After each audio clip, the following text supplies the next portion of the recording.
Hello everybody and welcome back to SK Kids, and I am back again with class 12 NCERT Physics, Electrostatic Potential and Capacitance, and this is the last question of this exercise in the chapter 2, Electrostatic Potential and Capacitance, and this is also a complete theoretical question.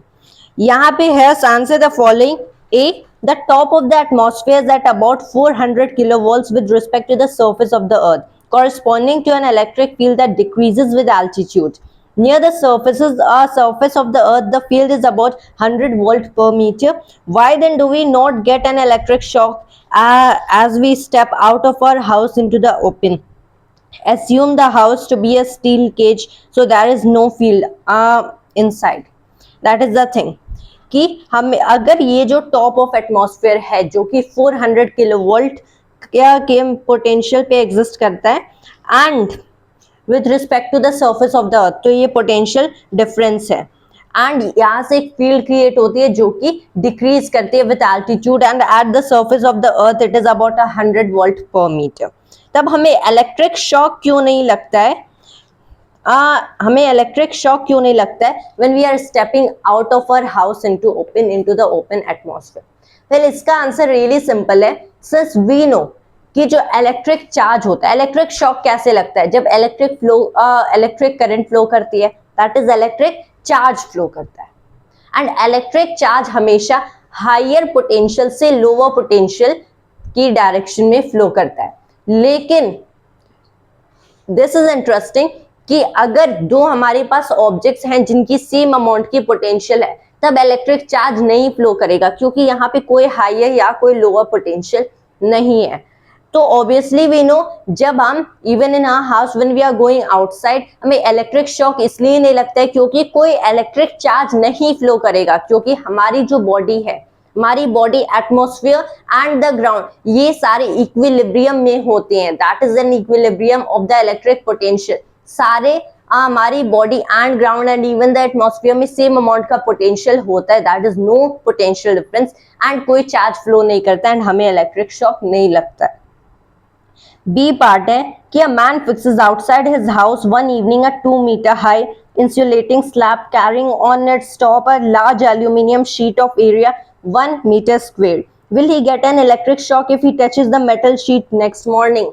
हाँ, इस case में उन्हें electric shock लगेगा if he is touching the metal sheet next morning. यहाँ पे basically क्या हुआ है कि उन्होंने एक स्लैब फिक्स किया है, एक पर्सन है, उन्होंने एक स्लैब फिक्स किया outside of his house and इसके ऊपर एक लार्ज एल्यूमिनियम शीट जिसकी एरिया 1 meter स्क्वायर है, but we really don't care about the area.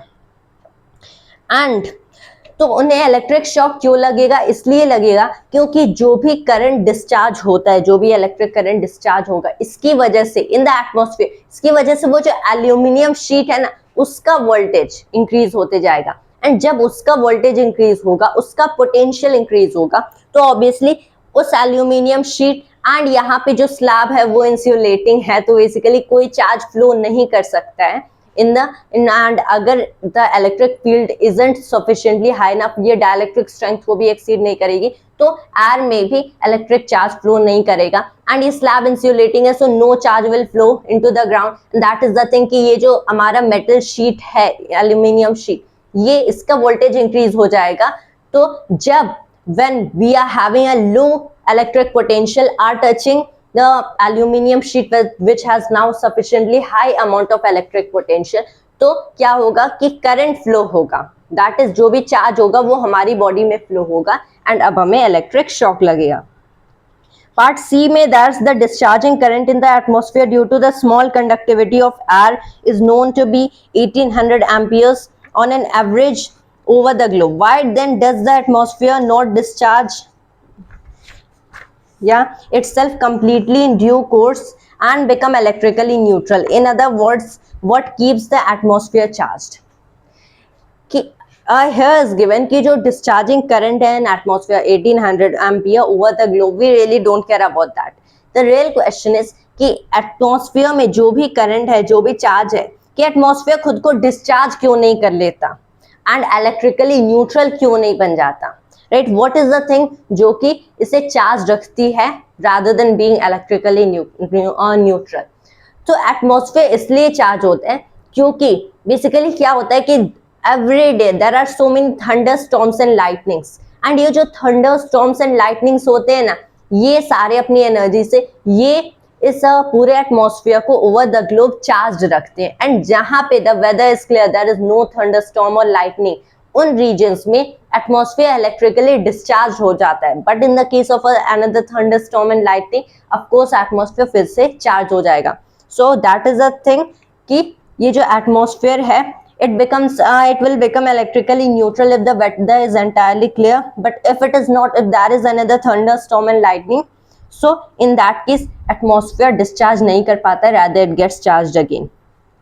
D is, what are the forms of energy into which the electrical energy of the atmosphere is dissipated during a lightning? So that is, एक hint भी given है. The earth has an electric field of about 100 volt per meter at its surface in the downward direction, corresponding to a surface charge density equals -10 to the power -9 coulomb per meter square.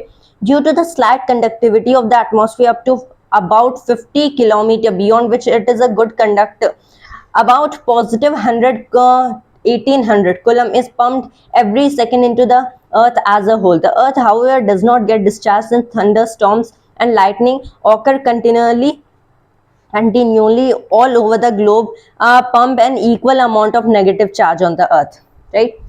कि ये this question is about कि कौन सी form of energy में during a lightning electrical energy convert होती है. तो पहले तो जब lightning होता है उस केस में ये इलेक्ट्रिकल एनर्जी थोड़ी सी लाइट एनर्जी में कन्वर्ट हो जाती है. That is light has a specific amount of energy.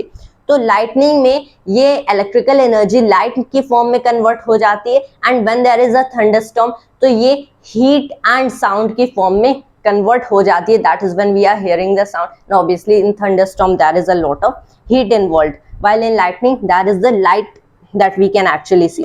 And that is all the solution we need for the last problem of this chapter 2 of NCERT class 12 physics, electrostatic potential and capacitance. This was question number 2.36 and it's all done.